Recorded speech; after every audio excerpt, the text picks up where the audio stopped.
Alors Judo pour la paix, à l'origine, c'est une structure ou c'est une idée qui est partie de Norvège, de la part d'un diplomate norvégien, judoka, qui était en poste en Afghanistan et qui a développé un projet en Afghanistan. C'est devenu ensuite un projet de la Fédération norvégienne de judo, puis un projet de l'Union européenne de judo et depuis 2007 un projet de la Fédération internationale de judo.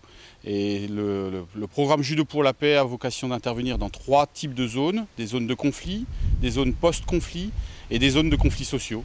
Donc dès qu'on est dans une zone de ce type-là ou avec des problèmes de ce type-là, on intervient au travers de la pratique du judo pour essayer de redonner envie et plaisir à des gens, à différentes communautés de vivre ensemble. Alors on travaille systématiquement avec une fédération nationale puisque les membres de la Fédération internationale de judo sont des fédérations nationales qui elles-mêmes ont des clubs qui sont membres et les pratiquants sont membres de ces clubs. Donc on travaille avec une fédération nationale soit qui nous fait une requête, soit dans un travail en commun, on identifie les zones où on peut travailler. Et ensuite, on fait un soutien qui est à la fois un soutien financier, un soutien en termes d'équipement, un soutien pédagogique, un soutien humain en ressources humaines. Et on monte ensemble des projets dans ces zones-là pour apprendre à ces communautés à revivre ensemble. Alors tout simplement parce que le judo est un langage extraordinaire. Je peux aller quasiment dans n'importe quel pays. Avec le français et l'anglais, je vais réussir à me débrouiller, mais avec le judo, je vais réussir à me débrouiller partout. On n'est parfois même pas obligé de parler la même langue. Le langage commun qu'est le judo nous permet de pouvoir faire passer des messages, et des messages à forte valeur, des messages de respect, des messages d'amitié, des messages d'entraide. Il se trouve que ça fait partie de l'ADN du judo, de travailler sur ces valeurs et sur cette philosophie. Donc on a cette chance-là avec le judo, mais évidemment d'autres sports peuvent également le permettre. La culture le permet également. Et parfois on arrive même à combiner avec d'autres sports, avec des actions culturelles également.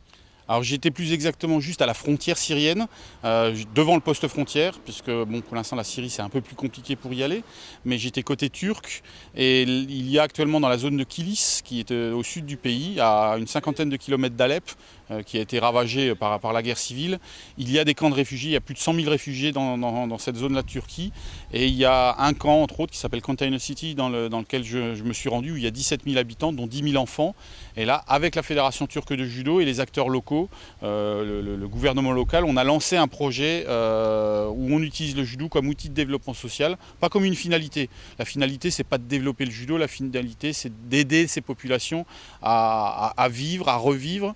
Et donc on a ce projet qui est en cours, qui a été lancé maintenant il y a quelques semaines à Kilis, à la frontière syrienne. Et comment c'était ? Alors j'ai l'habitude de dire que j'ai pas vu la guerre, parce qu'à cet endroit-là on la voit pas, mais par contre je l'ai ressenti, je l'ai senti, parce qu'on voit des populations qui ont été déracinées, qui n'ont plus de passé, qui ont un avenir qui est un peu compromis pour le moment et qui ont un présent dans 20 mètres carrés. Donc voilà, c'est cette réalité-là que j'ai côtoyée pendant 3 jours. Et le fait de venir avec notre activité judo qui paraît un petit peu... Je me suis même moi-même posé la question, je me suis dit, mais qu'est-ce que je viens faire ici?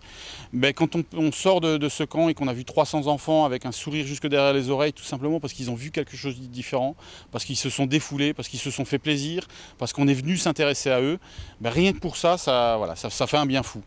Voilà, alors Rwanda, Burundi, Est du Congo, donc toute la région des Grands Lacs d'Afrique. On est très actifs depuis des années là-bas. On a un projet qui s'appelle Turikumwe, qui veut dire tous ensemble dans la langue locale, et qui veut aussi dire que même quand on part, quand on quitte quelqu'un pour un certain temps, on reste en contact au moins mentalement avec cette personne-là. Donc c'est ce que veut dire Turikumwe, c'est le nom du projet.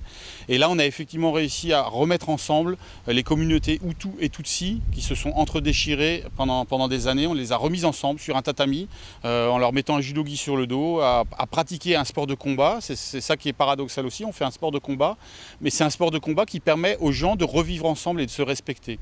Et ça on a réussi, on a pu le faire au Burundi, au Rwanda, on a pu développer la pratique féminine également, ce qui n'était pas gagné, culturellement ça se faisait pas, et on a pu le faire grâce au judo.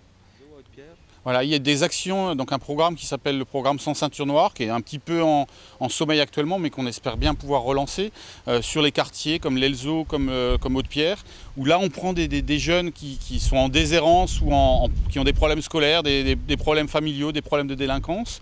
Et par la pratique sportive et la pratique du judo, on les réinsère socialement et on leur donne la possibilité d'avoir une vie meilleure ou au moins de changer positivement leur vie.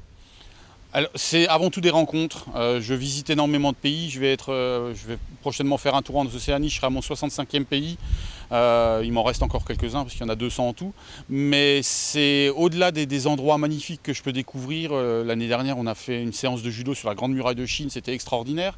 Mais au-delà de ces images-là, ce sont les rencontres, les différences de culture et le respect mutuel malgré ces différences de culture que l'on peut avoir.